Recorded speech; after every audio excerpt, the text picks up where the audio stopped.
RTI International's Justice Practice Area presents Just Science.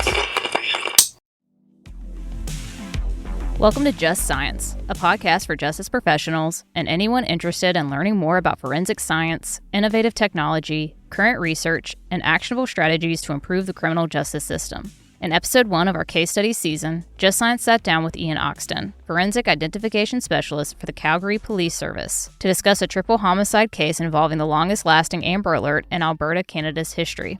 Operation Amber started as a race against the clock for a missing child and his grandparents, then quickly evolved into a massive search effort on a 40-acre property. During the investigation, a wide range of forensic techniques including aerial photography, bloodstain pattern analysis, forensic odontology, and footwear analysis were utilized to resolve the case. Listen along as Ian describes his role as the Primary Forensics Investigator, the challenges of prosecuting a no-body homicide, and the many lessons learned from this groundbreaking case. This episode is funded by the National Institute of Justice's Forensic Technology Center of Excellence. Some content in this podcast may be considered sensitive and may evoke emotional responses or may not be appropriate for younger audiences. Here's your host, Jacqueline McKay. Hello, and welcome to Just Science. I'm your host, Jacqueline McKay, with the Forensic Technology Center of Excellence, a program of the National Institute of Justice. On today's episode, we will discuss a forensic case review of Operation Amber, a triple homicide investigation in Canada. Here to guide us in this discussion is Calgary Police Service Forensic Identification Specialist, Ian Oxton. Welcome, Ian. Thank you for talking with us today. Thank you. Thanks for the invite. Of course. So let's start off with a brief overview of Operation Amber and what was your role in this investigation? In this particular case, I was what we call in Calgary the primary forensic or lead forensic investigator. So in our agency, when we attend the major crimes such as homicides, we usually attend with a minimum of 3 people. We have a sergeant or a supervisor. The primary is the person who's going to put down the scene markers and physically collect the evidence using our protocols. And then another member will come and take photographs. So they're strictly the photographer. That's in an ideal situation. So this case, when we first initially received the call starting our regular day shift in the morning, we were initially informed that it was an abduction case initially, is how it was presented. So myself and my partner started making our way to the residence. As soon as we got there, we initially kind of saw what we had. It became very obvious very quickly that if it was an abduction, it was extremely violent and very likely a homicide case as well. So this case involves the abduction of 2 adults and their 5-year-old grandson. And over the period of the case, we spent several days processing the house. The homicide unit eventually developed a suspect and a lead who was arrested very quickly. And then from there, we moved to a residence, an acreage, about 10 minutes drive north of Airdrie, which was about 40 acres in size. And we spent around 30 days searching and examining that particular farm. I know there's a lot involved with this case, but I want to specifically hone in on the forensics and the technology used in its resolution. For our listeners, this case has also been featured on the Global News Crime Beat podcast, so we'll be sure to link that podcast episode on the FTCOE landing page for this podcast episode if you want more information on the case. So this case is known as Operation Amber. Can you describe a little bit about how it got that name? Operation Amber is just based because of, with the 5-year-old boy being reported missing, an Amber Alert was issued. And it's actually the longest lasting Amber Alert in Canada. So that has generated the name Operation Amber. You mentioned that you responded to a house of a potential abduction case. Can you walk us through what evidence was found and how bloodstain pattern analysis was involved? When we first did our initial entry, walked through the house, we recognized immediately that we needed a certified bloodstain analyst to attend. So we put that request in and she arrived the following day. But as we went through the house, there was large areas of bloodstains. Both bedrooms, the front bedroom and the primary bedroom, had bloodstains. We had drag marks going through the house, down the stairs of the residence, into the kitchen, and some of it towards the front door as well. We also had indications of a cleanup. We could see there was a mop left out. So we suspected right away that whoever it was walking backwards to the kitchen, mopping up any footprints on the floor, which we later on developed with a local crystal violet. We had 2 pieces of teeth in the hallway beside the rear door, or the side door. We had an earring on the floor, and we could see there was a lot of movement and disturbance in the house. So based on the bloodstains throughout the house, was the bloodstain pattern analyst able to determine whether the victims were alive when they left the home? Yes, she had some assistance with chief pathologist came in, Dr. Brooks Lim. She attended with the bloodstain analyst, Jody Hans. And the two of them, they concluded that we didn't have any DNA results from the bloodstain initially. That came later. And even though there was a large amount of blood spatter, they couldn't say definitively that the subjects were deceased. They didn't know if it was all one person or multiple people who were bleeding.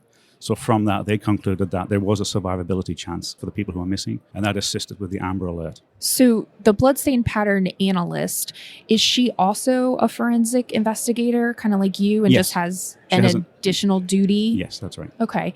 And then the actual medical examiner came out Yes. to the scene? So the assigned pathologist, Dr. Brooks Lim, actually came to the scene to walk through with the bloodstain analyst. That doesn't usually happen in the United States, so that Right, is it very doesn't. unique. Yes, it's very helpful. Okay, so you processed the house, and then you were able to identify a potential suspect, and that led you to a 40-acre property. Can you walk us through what evidence was found there? Certainly. So the previous night before I entered the property, once the suspect was in custody and secured and his vehicle had been towed to the forensic building, the Royal Canadian Mounted Police Emergency Response Team entered the farm and did an initial sweep just to check for the subject to see if anyone was still alive or anyone could be found. And they didn't find anything obvious, and they then pulled out and left the farm. So the following morning, I entered under a search warrant, and we very quickly found some very obvious and significant pieces of evidence. And one of the outbuildings, we found a large backpack, like a duffel bag, which contained 2 sets of handcuffs, 2 rifle magazines with .22 caliber ammunition, a blackjack, and a dagger. So that became a key piece of evidence. Around the same time, I was calling for assistance from the search teams. It's 40 acres, so it was hard to determine where to start. There was a large burn barrel. It's about 1.2 meters high, 1 meter in diameter. That was still warm to the touch and had some ashes inside it. I called for search dogs, the human remains detection dogs. I often refer to them as cadaver dogs. We brought in the Calgary Police Service's human remains dog called Sully. He came in and he did a sweep of the area, and he gave us multiple hits around the certain parts of the farm, which is where we started our search. After he left, we call in, again, the RCMP's search dog, human remains detection dog. He came in and did the same sweep. He also indicated on the same areas. That gave us a good indication we were starting in the right place and working outwards. In one of the outbuildings, we found a large bone saw, which is about 50 centimeters long. I think it's about 19 inches. That looked very clean and very pristine, considering everything else in that particular building was covered in dust. We found a number of meat hooks, about half a dozen cutting knives that we found that were out of place and looked very recent, a pair of large latex gloves, and a pair of rubber boots, which is very key to these kind of files. When you have this kind of cases, the rubber boots the offender's wearing very rarely gets cleaned effectively. How long did it take you to investigate the scene at this 40-acre property? We were on scene for around, I think it's around 30 days. And my days would usually start, I would go to the scene mid-morning. That give the search teams time to search the search area of that day, and they would mark whatever evidence they had found. So I would come in a few hours after them, and then I start collecting. I would stay till late evening, maybe into the night, collecting evidence, and do the same thing the following day.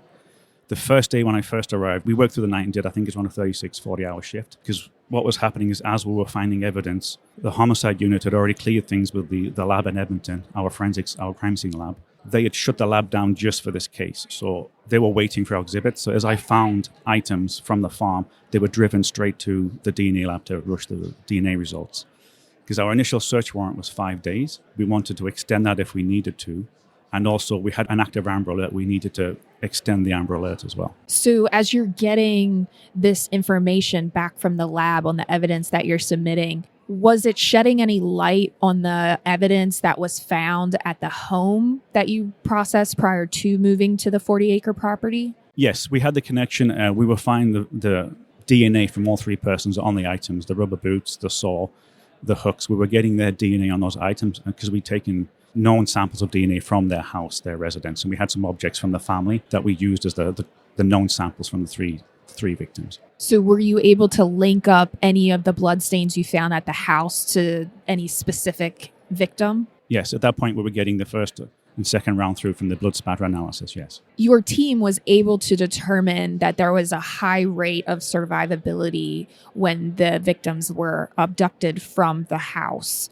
Were you able to determine any other type of crime scene reconstruction information based on knowing whose blood was associated with what blood stain? Yes. The BP analyst later on at trial, she presented a case At the very end of the trial, she showed a case in conjunction with the DNA expert, Vivian Morbutter. They showed what happened in the house. Yeah, so they could determine the grandfather was in the primary bedroom at the back of the house. There was DNA from Nathan and his grandmother, Catherine, at the front of the house. And then we had, I think it was Catherine's DNA through the kitchen. And the teeth were matched to Alvin Lickness later on. And so we had that's Alvin is the grandfather? Yes, yeah. So we had an indication of who was in which rooms when the incident initially occurred, as far as we could see. So after the 30 days of processing on the 40-acre property and getting all the information from the crime lab and piecing everything together, could you make any conclusions on what ultimately happened to the victims? Were you able to find them?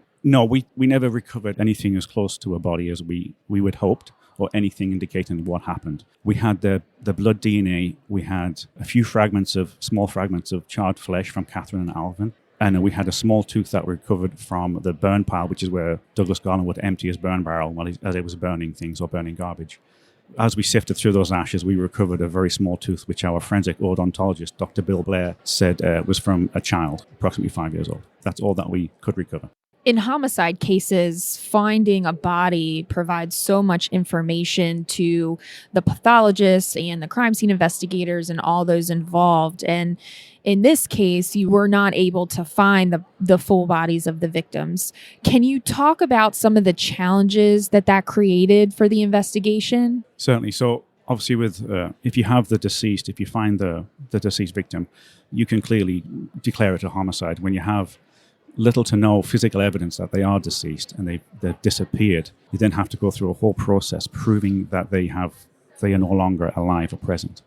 So, for example, in this case, we had a detective assigned to the footprints of life of the three persons. So he was looking into the background, the social media, the movement, the bank accounts, vehicles. He was proving that they had not gone anywhere else. So it wasn't just a case of showing what happened, it's also showing what hasn't happened. They had recently purchased I think it was a condo in Mexico.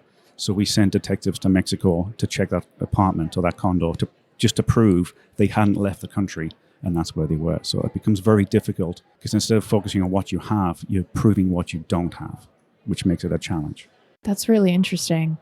And it's kind of crazy that this turned into an international case, especially if you're sending detectives down to Mexico. So pivoting just a little bit, fortunately, at the time of this incident, a photographer took aerial photographs of the communities in Calgary for land surveying purposes. And these photos just so happened to encompass that 40-acre property. Can you talk about how these photos ultimately ended up helping the case? Certainly. So the company is called, I think it's Peregrine Aerial Surveys. He's currently based out of British Columbia in Abbotsford. Paul Gagnon was the camera operator who had rented a plane. He was taking photographs. It was for the city of Airdrie.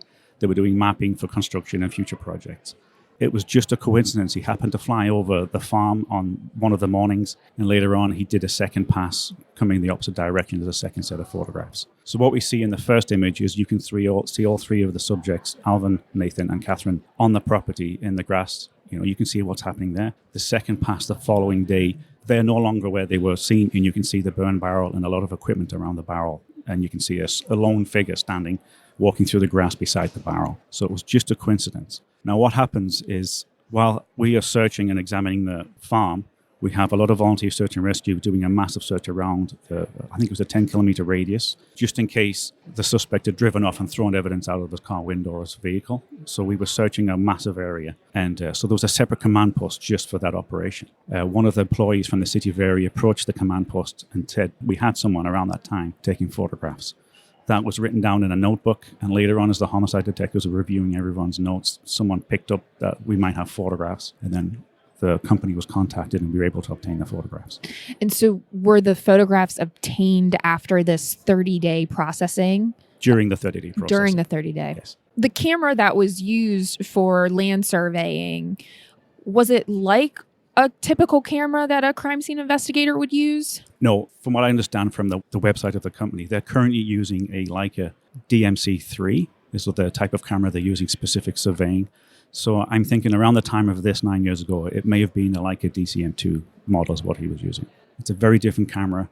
The image had fantastic resolution, and he later on provided us with a hard drive with the images and the software to open them. So I was able to later on look into these images and zoom in and zoom around what was happening. And later on the following year, we reattended the farm with a second search warrant, and I collected some evidence that we didn't know was involved during the first event. This is such a crazy coincidence, and a fortunate one at that. You've spoken about how big of an investigation this was, and it was one of the biggest police search efforts in Calgary police history. Can you discuss what ultimately happened in this case? Based on the evidence we found, and this is just my conclusion, is that the offender, Douglas Garland, he gained access to the home of the three victims. At that point, I don't believe he knew Nathan was in the house. He was just expecting the true grandparents. He drilled his way through the lock, which he had researched online how to defeat that lock. He did a lot of studying and research specifically to that make and model of lock. About a week prior to that, he had gone to the house and snuck up on the house and noted what kind of lock it was. He went home and then researched it later on. We had got that from his hard drive from his computer. Once he gained access, I'm not sure the sequence of events on the BPA side, but at some point he obviously attacks all three. He's able to get them from the house, out of the side door and into a vehicle, which is his truck.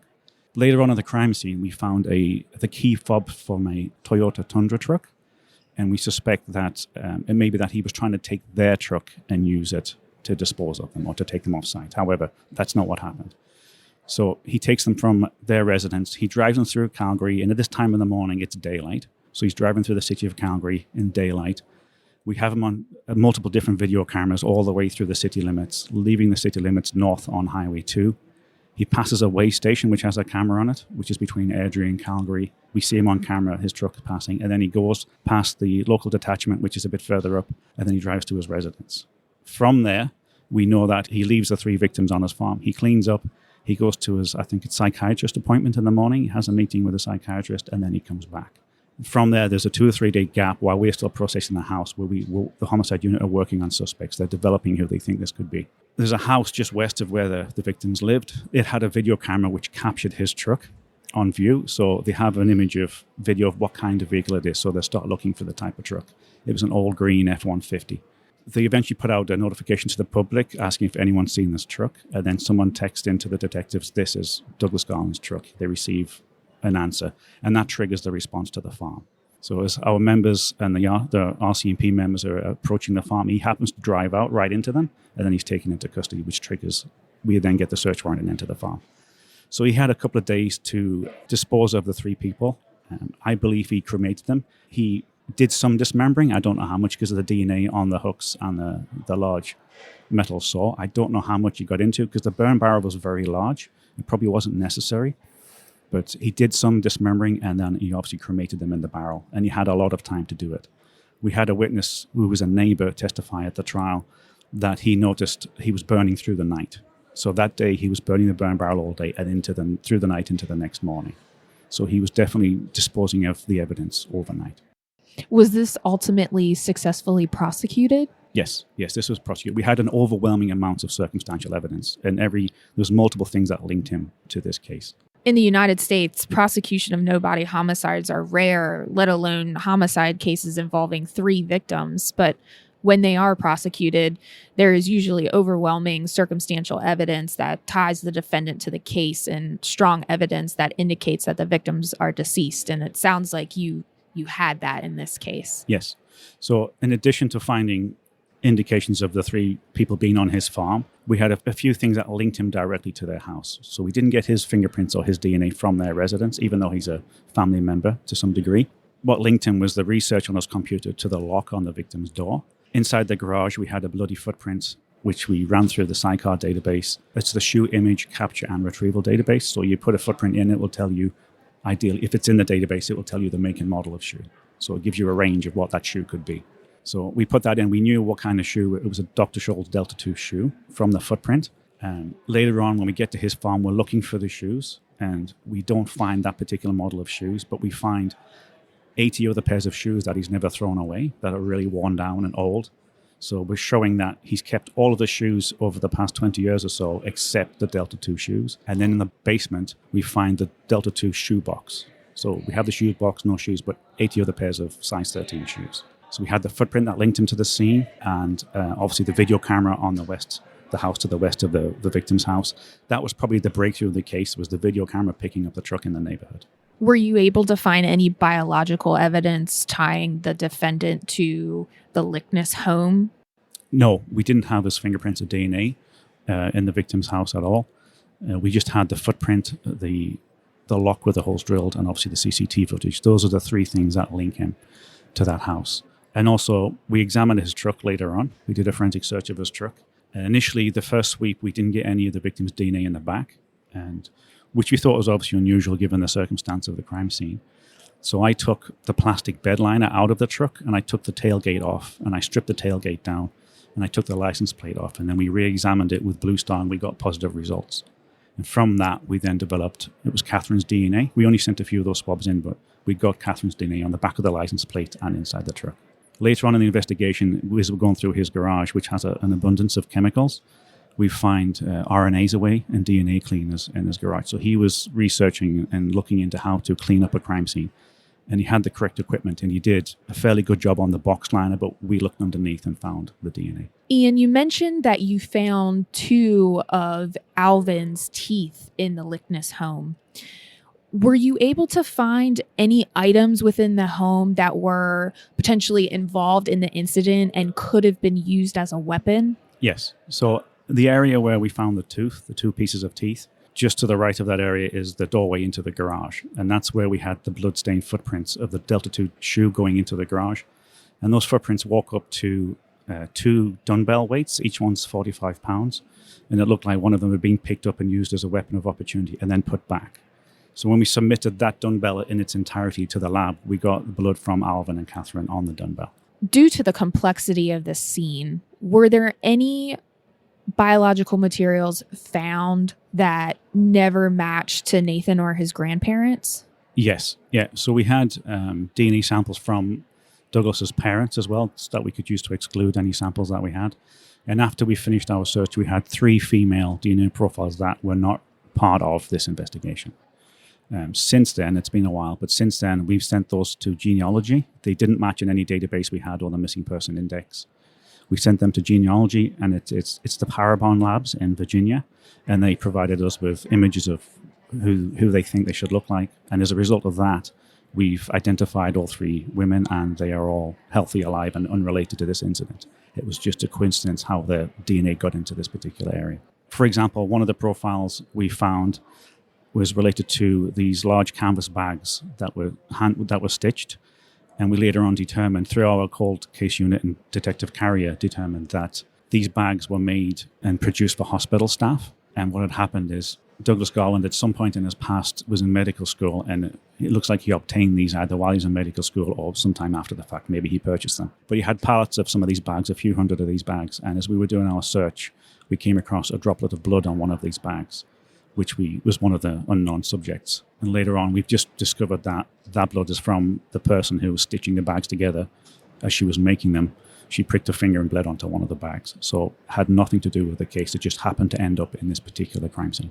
I think that's an amazing testament to the job that you all did in this scene, because for you to be able to find a drop of blood on a bag on a 40-acre property, that's impeccable. Well, that's the search teams. I was just the guy who collected the blood.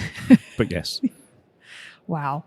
Speaking of the search teams and the complexity of this case and having multiple scenes, do you have a rough estimate of the number of people that were actually involved in this effort? I can pretty much say that I think anyone who served in the Calgary Police Service that year was involved in some context. We had the search teams running, all the detectives, general investigations, RC unit involved, sex crimes involved. We had a lot of RCMP members assisting with both the forensic side.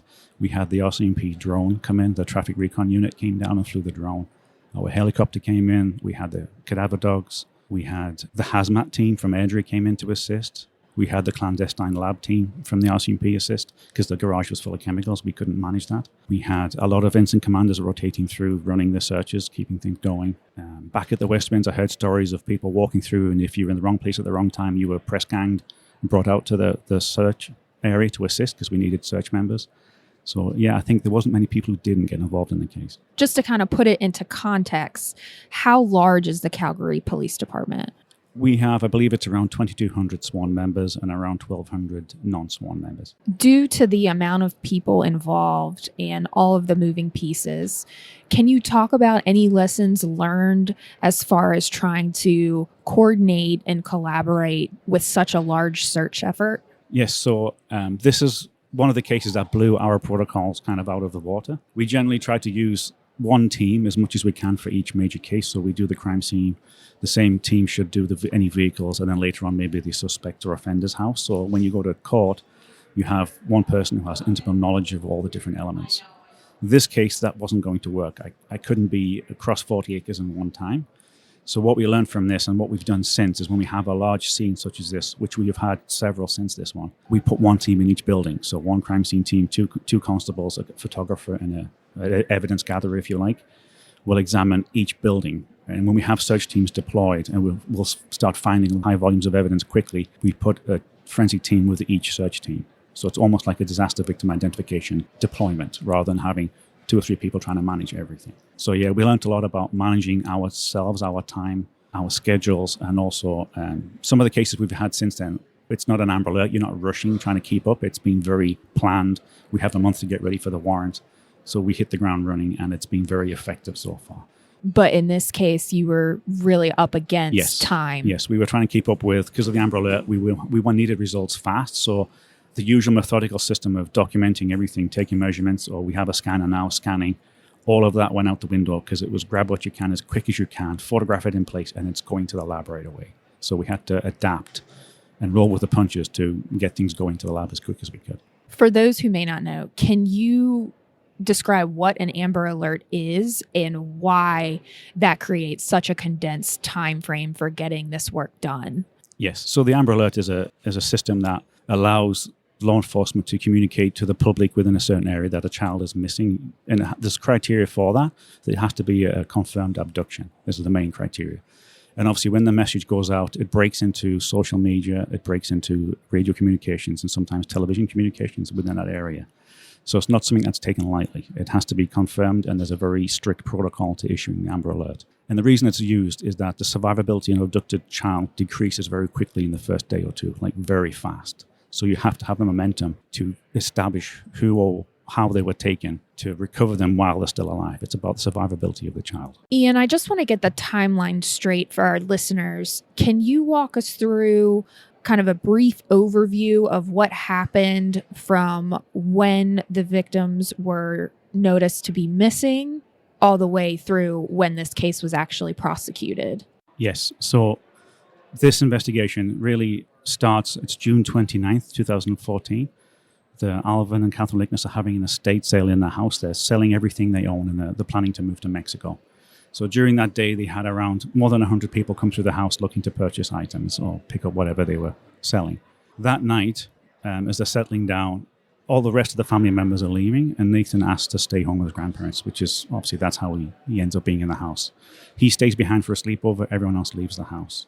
During the night, I believe it's around 2 o'clock in the morning, our offender, Douglas Garland, makes entry into the house, takes all 3 of them to his property, and he's leaving. He's driving back to Airdrie. I believe it's around 6:30, 7 o'clock in the morning. At that time, later that morning, Catherine Lickness comes to the house to collect her son, their grandson. She comes to the house and she finds the doors open, and she goes in the house and realizes she sees the crime scene. So she makes the initial 911 call. We then respond, and later that morning I arrive and we begin processing the scene for the 2 or 3 days. I think it was 3 days. Around that time, it was on the 4th of July, the homicide unit decide to release the images of the truck from the video. That goes public, and within a few minutes, they get the text saying this is Douglas Garland's truck. So that afternoon is when they go to the farm, and Douglas Garland is arrested. So the following morning on July 5th is when I enter with a search warrant, and that starts the 30-day search and examination of the farm. And then how long did it take for the case to actually be prosecuted? So the case was prosecuted. It was May 2016 is when I believe he was prosecuted. We were given 6 weeks allocated to the trial. The prosecution finished with the witnesses in 4 weeks. And sentencing came in February 2017. So Ian, with regards to the land surveying photographs, when you first initially look at them, what do they show? So actually, when we first got the notification of those photographs, we received, Paul Gagnon had sent us, he'd converted the images from his software into a JPEG. So he sent that to us. So when we first saw the images, we had a lot of losses because of the conversion down. So we initially thought they were wrapped in the bed sheets. The images didn't have much resolution. It wasn't until a few days later we realized it was our people laying in the field, right? They were there, it wasn't them wrapped up. So there's some confusion over that, but it gave us a very precise location of where they were at one point that we could go back and re-examine. And so you zoomed into these photographs Yes. to see what was occurring on the property. Yes, only a few of us had access to that. Yes. But if you were fully zoomed out, you would just see the swath of land that was... No, even when you were fully zoomed out, using his software, it was the specifics to his, and we had to access it from a hard drive because the images were so large. We had to use his software. Anything else, you would miss the details. So we had the hard drive, I had the hard drive, and we would access it from there. But from the overall view, you could make out the three people, you could make out the person walking through the grass, which was Douglas Garland. You could make out a lot of the items very clearly. When you zoomed in, you could see a lot more. So has using land surveying photographs been incorporated into kind of a standard operating procedure? I'd like to say hopefully. I know since this investigation occurred, at the time we used a drone that was flown by the Royal Canadian Mounted Police Traffic Reconstruction Unit. We've since purchased our own, none of the crime scenes, our recon unit has it as well, but every time we've called them, they've been able to come out and photograph at really good resolution to give us mapping in anything of the crime scene that could be relevant from above that we might not know. In the future, I can see, I'm looking at the conference here and seeing there's a lot of drone technology being put out already, so I think it's just a question of time until those systems are in place. It's just a cost and getting the folks trained to use it. I think this happy coincidence with using land surveying photographs is a good lessons learned to impart to our audience members. And just knowing that something like this could happen to any agency, it's good to start having these conversations about how to be able to pivot and possibly incorporate disaster victim identification systems to the way that we respond. Ian, you mentioned that due to Amber Alerts, it can truly condense timeframes for investigations and processing crime scenes. Is there anything else that you would like to elaborate on with regards to that? Yes, when you issue an Amber Alert as an agency, you have to be ready for the consequences of that Amber Alert. You're going to probably have, depending on the size of your city or your area that you send the alert out to, you're going to have thousands of people call in and complain that you interrupted their day with the Amber Alert. You're also probably going to get, I think we had thousands, maybe over 5,000 tips coming in. So we had to create a team. Detective Mike Avila led that team in looking into all of the tips, because some of them could be relevant, but there are thousands that might come in. We had sightings for this case of the three family members across the country and in foreign countries, of obviously which were not true, but we had to look into them and close them. We had psychics calling in again. You look at that depending on what they're saying, how specific they are. Sometimes it can be very vague, sometimes they're very direct. So you can listen and see what they say and see if it's useful. But you will get an overwhelming response from the public. When we were searching out in the farm, we had several areas of spontaneous volunteers. They wanted to help, so they just deployed themselves and showed up in our search area. Again, the public want to help. If you turn them away, they'll do it anyway. So you can bring them into your search and put them into what I call lower probability areas, that they can cover the distance, but it's an area you have to cover, but you don't think there's going to be much there. So it sounds a little bit abusive, but if you tell them no, they're going to search without your permission and get in the way. So it's better if you just have them assist you in some form. Mm-hmm. And, police agencies only have so many people, so having that extra manpower can prove to be beneficial. Do you have any other lessons learned that you would like to leave our listeners with regards to crime scene responses like this one? Yes. This investigation occurred quite early in my forensic career, so I learned a lot very quickly. Very much, we had to cope. It was a sink or swim situation. I do believe you're right with the mapping. If you can fly a drone or something over the crime scene, if it's a large physical area, it gives you a good indication of what to expect and what you're up against and what resources you need. I'd like to say that you have to, quite early on this investigation, I remember some of my co-workers saying, no, we need to get going on this one in case a big file comes in. I remember that from one of my supervisors, and I said, this is the big one coming in. So it was a failure to recognize. Initially, it was a crime scene in a house. We had no idea it was going to expand to 40 acres. So it's just being ready that things can jump really quickly into a large area. So you have to be ready. If you can have the protocols in place, that's great. But usually the key issue is the staffing people to follow those protocols. I think that's one of the interesting things about this field is you can have something that might seem very minimal at first, and then as information starts coming in, it can really snowball and turn into something so massive and involve one of the largest police searches in history for your area. Ian, it has truly been a pleasure talking with you today. Thank you so much for your time discussing this case review with us. No, thank you very much for the invite. If you enjoyed today's episode, be sure to like and follow Just Science on your platform of choice. For more information on today's topic and resources in the forensics field, visit forensiccoe.org. I'm Jacqueline McKay, and this has been another episode of Just Science. Next week, Just Science sits down with Brian Turner and Roberto Caceres to discuss using new technology for recovery of DNA and latent prints from cartridge casings. Opinions or points of views expressed in this podcast represent a consensus of the authors and do not necessarily represent the official position or policies of its funding.